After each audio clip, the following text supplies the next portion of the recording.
माझी तर आता लग्नाची आशाच मावळत चालली. कधी येणार आहे माझा सोलमेट कोणास ठाऊक. नक्की येईल सरू मावशी. देवाने प्रत्येकासाठी कुणी ना कुणीतरी योजून ठेवलाय.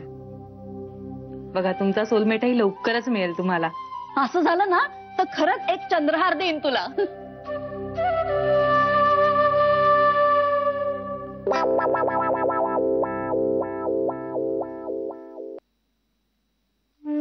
ए मावशी, आणि मला तुला काय हवंय? अरे इतकी सोन्यासारखी बायको मिळाली आहे तुला. नाही ते ठीक आहे, त्याचं काय नाही पण ते जाऊ देत. पण मला सांग ना, म्हणजे मलाही काहीतरी मिळालं पाहिजे. तुला काय रे, जीव ओवाळून टाकायला सांगितलंस ना तर तेही करेन.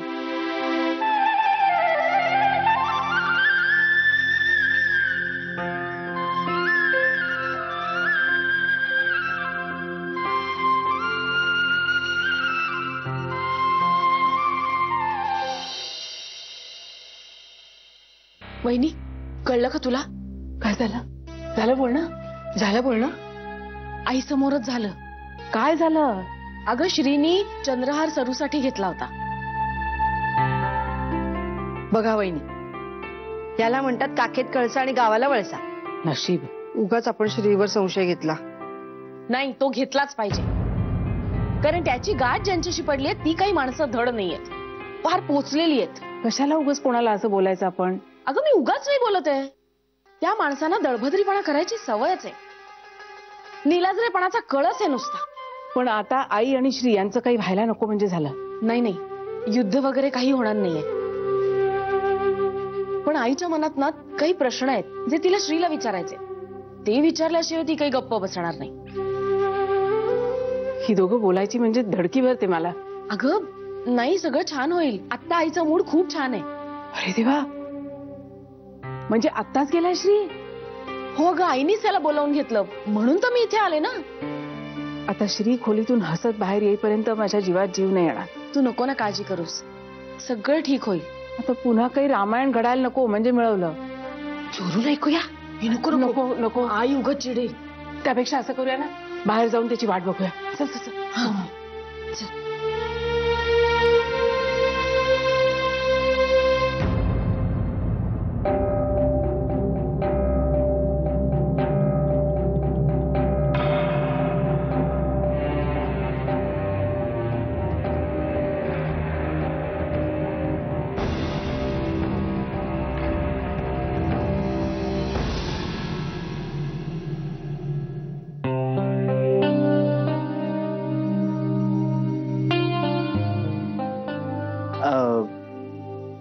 आयजी, अगं मी तोच विचार करत होतो. माझं डोकं का चालेल असं झालंय. म्हणजे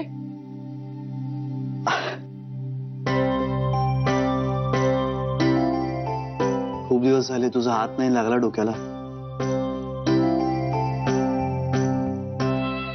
हा हा हा हा हा, वा. आयजी, याशिवाय दुसरं काही नको आयुष्यात. तुझा हात असाच सदैव माझ्या डोक्यावर राहू दे. आज जरा तुझ्याविषयी शंका आली होती. कसली? तू तिसरा चंद्रहार कुणासाठी घेतला होतास म्हणून. मग नंतर कळलं तू सरूसाठी घेतला होतास. अगं मग तुला काय वाटलं मी कोणासाठी घेतला होता? खरं सांगू? अर्थात विषय वादाचा आहे म्हणून म्हटलं. आयजी, आपल्यात कुठलेच वाद नाही आहेत. आपल्यात फक्त प्रेम आहे. आणि तू माझ्या आयुष्यात सदैव हवीस मला. असं असूनही मतभेद असू शकतात. असू शकतात ना, पण ते किती वाढवायचे हे आपण ठरवायचं ना. मला ते वाढवायचे नाहीच आहेत, म्हणून तर मी सगळ्यातून अंग काढून घ्यायलाही तयार आहे. आयजी, असं नको ना बोलूस. बोलणं टाळल्यानं समस्या टळत नाहीत हे तुझंच वाक्य आहे ना. मला पटलंय ते. मौन सगळ्यावरचा उपाय नाही हेही कळतं. हेच माझं म्हणणं आहे. मला गोल गोल बोलता येत नाही. मी स्पष्टच विचारते. जान्हवीच्या आईनं त्यांच्या घरची बिलं तुला दिली होती भरायला.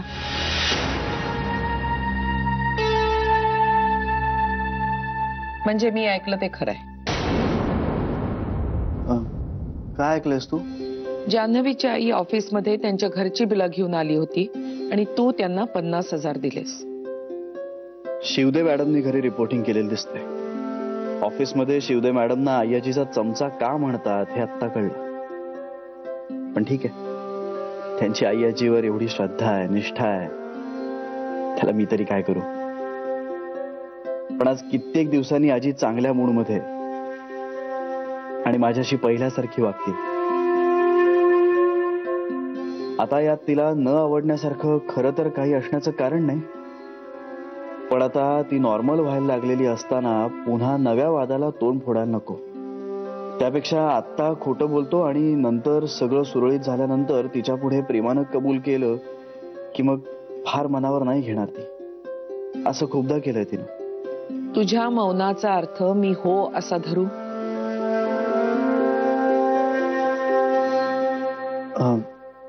नको. म्हणजे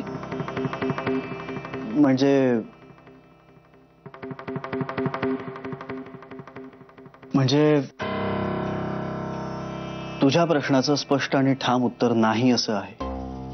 हो, जान्हवीची आई त्यांच्या घरची बिलं घेऊन ऑफिसमध्ये आली होती. पण अगं, तिच्या बाबांना नीट चालता येत नाही. तिच्या आईला बिलं भरणं वगैरे ह्यातलं काही फारसं कळतही नाही. आणि पिंट्या तर आता परीक्षेमध्ये बिझी झाला ना, त्यामुळे बिलं भरण्यासाठी कोणी ऑफिसमधला माणूस पाठवता येईल का असं विचारायला तिची आई आली होती ऑफिसमध्ये. आपण त्यांची बिलं भरावीत अशी अपेक्षा नव्हती त्यांची.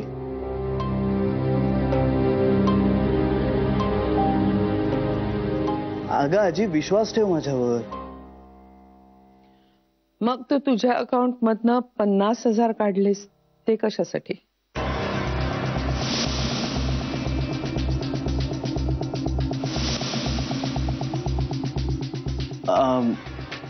नंदनसाठी. नंदनसाठी? हो, नंदन होता ना तिकडे. शिवदे मॅडम जेव्हा पैसे घेऊन आल्या ना तेव्हा नंदन होता तिकडे. म्हणजे तू जान्हवीच्या आईला पैसे दिले नाहीस, नंदनला दिलेस? हो. अरे पण नंदननी परवाच तर ₹1,00,000 घेतले होते ना, ते फिटायच्या आधीच तू त्याला 50,000 अंगावर दिलेस? अगं, विचारायला गरज होती. गरज कुणाला आणि कधी नसते श्री.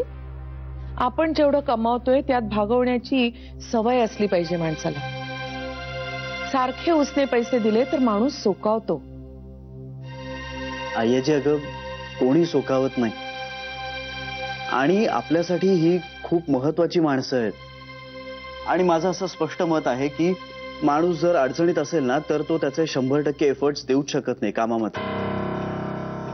आणि कंपनीचा मालक या नात्याने समोरचा जर अडचणीत असेल तर त्याला अडचणीतून बाहेर काढणं हे माझं कर्तव्य आहे. म्हणजे माझ्या आयुष्यातली प्रत्येक व्यक्ती ही टेन्शन फ्री आणि आनंदी असायला हवी आहे मला. आणि मग एकदा माणूस आनंदी, टेन्शन फ्री असला ना की मग कंपनीच्या कामासाठी तो 100% एफर्ट्स देऊ शकतो. तुझ्याशी वाद घालण्यात कधी जिंकलीये मी? वाद घालू सुद्धा नकोस. फक्त माझ्यावर प्रेम कर आणि माझं लाड कर. ते तर करतोच आहे जन्मापासनं. पण मग आता तुझे सगळे गैरसमज दूर झालेत का? हो. जान्हवीच्या आईनं लग्नात माझ्याकडनं जरीची साडी आणि चंद्रहार मागून घेतला. द्यायला माझी काही हरकत नाही रे, पण मला वृत्तीचा राग येतो. काहीही कष्ट न करता कुणाला काही हवं असेल तर मी त्यांचे लाड करत नाही. अगं, त्यांच्या घरातली जान्हवी ही एकमेव अर्निंग मेंबर होती. ते कळतंय मला, पण आपण होऊन देणं आणि काही मागून घेणं यात फरक आहे. ही बाई मला मागणारी वाटते. नाही, त्या मागणाऱ्या नाही आहेत. त्यांच्याकडे ना मॅन पॉवर कमी आहे. मग पाठवलंस की नाही कोणाला तरी आपल्या ऑफिस मधनं त्यांची बिलं भरायला?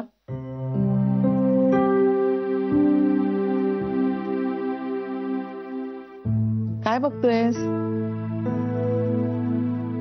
खूप दिवसांनी अय्याजीला ऐकल्यासारखं वाटलं. नाहीतर इतके दिवस भागीरथी गोखल्यानंच ऐकत होतो. बस.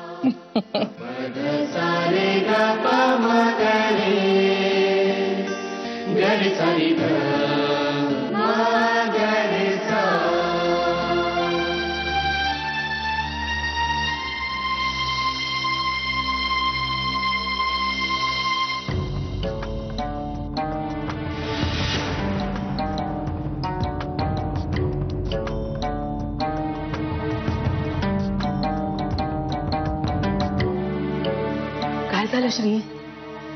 कशाचं? अरे आईने बोलवलं होतं ना तुला? हो. का बोलवलं होतं? हे काय तेल लावून द्यायला. काय रे? आणि आणि काय तुमच्यात वाद नाही झाला? वाद व्हायला हवा होता. नको रे बाबा असं बोलू. वाद होऊ दे तुमच्या वैर्यांमध्ये. तुमच्यात जे प्रेम आहे ना असंच अखंड टिकून राहू दे. तसंच होणार आहे. या घरात खूप प्रेम आहे आणि ते असंच अखंड टिकून राहणार आहे. श्री, खरंच मी किती जन्माचं पुण्य केलं असेल कोणाच ठाऊक. तुझ्यासारखा मुलगा मिळाला मला. तुझ्यासारखा मुलगा मिळाला. खरंच. उलट पुण्य तर मी केलंय.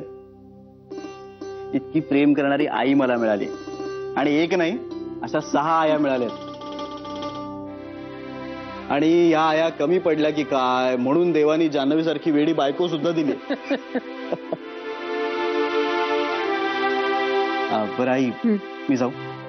आईजींनी बोलावलंय. जान्हवीला कळल्यानंतर तिला खूप टेन्शन आलं होतं. तिला सांगितलं पाहिजे. हो हो, पटकन जा. तिला काळजी वाटत असेल.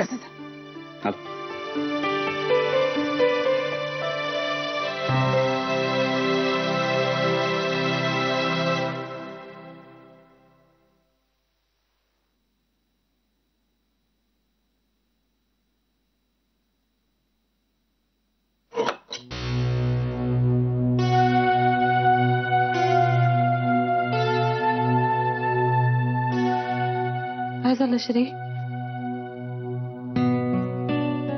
जान्हवी, मन घट्ट कर. बाप रे, त्या खूप चिडल्या का रे? काय झालं सांग ना. मला भीती वाटते. बोल ना, पटकन बोल ना. हा,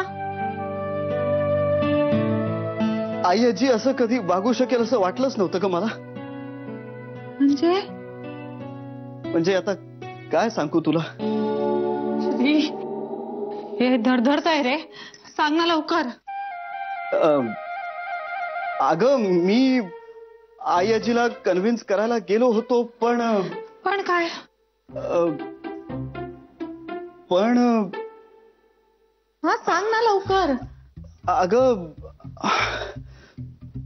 तशी वेळच येऊ दिली नाही तिने. म्हणजे ऑलरेडी निघून गेल्या? नाही, ती ऑलरेडी काय श्री? ती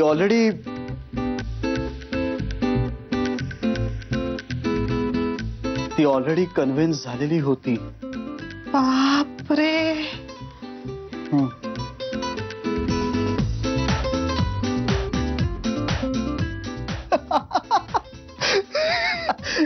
काय अरे अरे अरे, तू नेहमी असं वागतोस. तू का असं वागतोस? तुला माहिती ना मला नाही धक्के सहन होत. अगं पण हा सुखद धक्का होता. पण माझा जीव गेला असता त्या सुखापर्यंत पोचता. सॉरी. परत अशी मस्करी नको करूस. Sorry, I am sorry.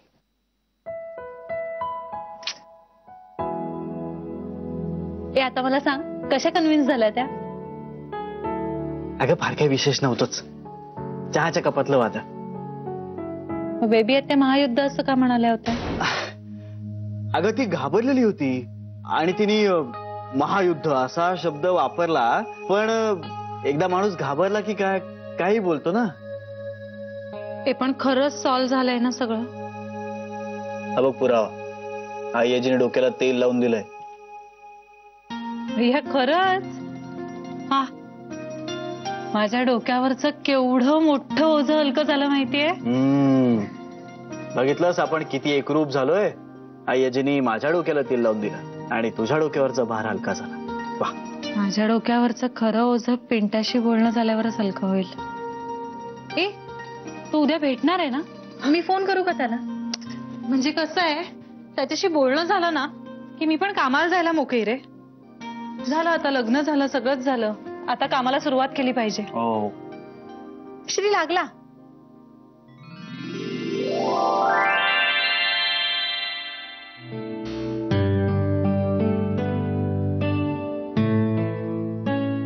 उचललाच नाही त्याने. पुन्हा एकदा ट्राय करू? हो बघ ना, ट्राय कर.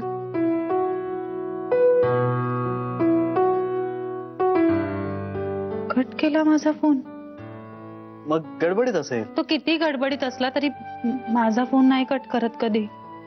अगं पण मग कामात असेल कुठल्या तरी. कसल्या? जान्हवी, इतकं रूडली वागवायची काहीच गरज नव्हती ना आता. जान्हवी शांत हो. कॉल करेल तुला तो. हं?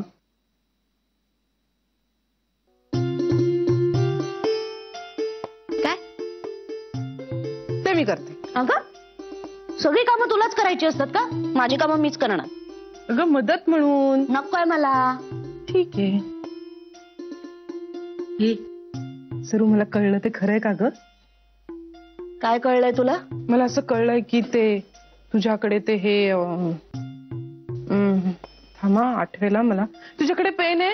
पेन कशाला हवाय आता तुला? मला पेन दे ना. मी परत बाहेर जाते, इंदू वहिनींना विचारते, त्यांनी मला काय सांगितलं ते हातावर लिहून घेते आणि तुला विचारायला येते. अगं असं काय करतेस? इंदू वहिनींनी ना काहीतरी खूप महत्वाची बातमी सांगितली, म्हणजे ती ऐकून खरं तर थोडा वेळ मला धक्का बसला होता, पण मी म्हटलं की असं इंदू वहिनी सांगतात त्याच्यावर नको विश्वास ठेवायला, आपण स्वतः जाऊन विचारूया. म्हणून मी आले धावत तुला विचारायला की तुझ्याकडे चंद्रहार आहे का, पण काय विचारायचं तेच विसरली. सरू मला आठवलं, मला तुला विचारायचं होतं त्या चंद्रहाराविषयी. हो तुला आठवू शकतं खरं तर, तू ठरवलंस तर. तू उगाचच धांदरटपणा करतेस. मी ठरवलं तर मला सगळं आठवू शकतं. हो खरंच, तू ठरवलंस तर तुला आठवू शकतं. मी प्रॉमिस करते हा. मी आता ना असं खरंच मनापासून ठरवेन की मला आठवलंच पाहिजे म्हणून. मग तर आठवलं की नाही मला? मला सांग ना. काय? त्या चंद्रहाराबद्दल. त्याच्याबद्दल काय सांगणार मी? तुझ्याकडे आहे तो चंद्रहार? हो आहे माझ्याकडे चंद्रहार. मस्त ग. श्रीने दिला? हो श्रीने दिलाय. हे मला दाखवशील? मी नाही दाखवणार आहे तुला चंद्रहार वगैरे. गप्पा बस. असं काय करतेस ग? मी मैत्रीण ना तुझी या घरातली. दाखव ना मला बघायचं आहे. त्यात काय बघायचं? चंद्रहारासारखा चंद्रहार आहे तो. सेम टू सेम जान्हवी सारखा आहे. हो सेम जान्हवी सारखाच आहे. म्हणजे काय झालं, जान्हवीचा चंद्रहार बघितला ना मी, तर मी श्रीला सांगितलं की मला असाच सेम टू सेम चंद्रहार हवाय म्हणून. शी असं केलंस तू सरू? लहान मुलासारखं. किती पोरकटपणा आहे हा. म्हणजे काय म्हणेल जान्हवी? तिला जसा चंद्रहार दिला लगेच तू तसा मागून घेतलास. ही सासू माझ्या बरोबर बरोबरी करते. पण आता केलं ना मी. हा बरोबर आहे, केलं तर केलं ना. पण काही काळजी नको करू. आपली जान्हवी आहे ना, ती तशी समजूतदार मुलगी आहे. ती नाही रागावणार तुझ्यावर. श्रीसाठी कधी कधी काही गोष्टी कराव्या लागतात ग. श्रीसाठी म्हणजे? म्हणजे काही नाही. तुला का ग सगळ्या गोष्टींचा किस पाडायचा असतो? तू निघ. मला सकाळी पूजेला बसायचं असतं सकाळी. तू निघ. तू उद्या मठात जाणार आहेस? तुला काय करायचंय? मी तुझ्या बरोबर. निघ म्हटलं ना. तू निघ. दाखवशील मला? जा ना. सरू निघ प्लीज. म्हटलं ना.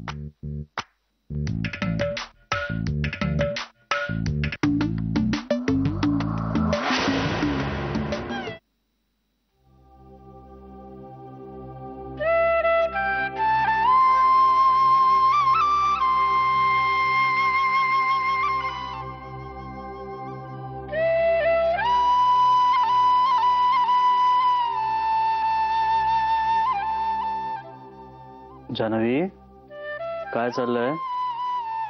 नाही ते ऍक्च्युली. काय झालंय? खूप टेन्स्ड वाटतेस. झोप नाही येते. पिंट्याला फोन लावत होतीस ना? आता मला हे कसं कळलं हा प्रश्न तुला पडायचं काहीही कारण नाहीये. Because I know you. Me disturb केलं का रे तुला तुझ्या कामात? अगं नाही, फारसं काही महत्वाचं नव्हतं खरं, पण तू खूप स्ट्रेस्ड वाटतेस. पिंट्याची खूप काळजी वाटते रे. तो तुला उद्या भेटणार आहे ना? म्हणालाय तरी. अगं पण मग म्हणालाय म्हणजे भेटेल ना? नाही भेटला तर? असं का करेल तो? माहित नाही रे, मला उगाच असं मनात वाटतंय की तो नाही भेटणार. पेंट्याच आहे उचल. हॅलो, ताई फोन केला होतास? कुठे आहेस तू पिंट्या? मी बाहेर आहे का जरा? कुठे? तू का फोन केला होतास ते तर सांग. तू माझा फोन कट का केलास ते सांग. अगं कट नव्हता केला. तू कट केलास फोन. ताई फोन का केला होतास ते सांगणार आहेस की नाही? आपण भेटणार आहोत ना उद्या? उद्या? काय झालंय? उद्या नाही जमणार ग. का? अरे मी वाट बघते उद्याची. मला खूप बोलायचंय रे तुझ्याशी. असं का करतोय सांग. हा नाही भेटायचं म्हणतोय बघ उद्या. पिंट्या, इकडे दे, मी बोलतो. हॅलो. हा पेंट्या, काय झालं रे? भाऊजी अहो उद्या नाही जमणार मला भेटायला. बरं मला सांग, आता कुठे असतो? आता नेहरू नगर. अरे म्हणजे तू आमच्या घरापासून 10 मिनिटाच्या अंतरावर आहेस. हे बघ, तू एक कर, आहेस तिकडेच थांब, मी आत्ताच्या आत्ता जान्हवीला घेऊन येतो. हा अहो पण पिंट्या प्लीज, ताई रडतीये तुझी इथे. ऐक, आम्ही एक 10 मिनिटात पोहोचतोय. काय म्हणाला? 10 मिनिटात त्याला भेटूया. उद्या का नाही भेटत आहे पण? जान्हवी, कल करे सो आज, आज करे सो अब. चल भेटूया त्याला. मी रेडी होऊन येतो, लगेच निघूया.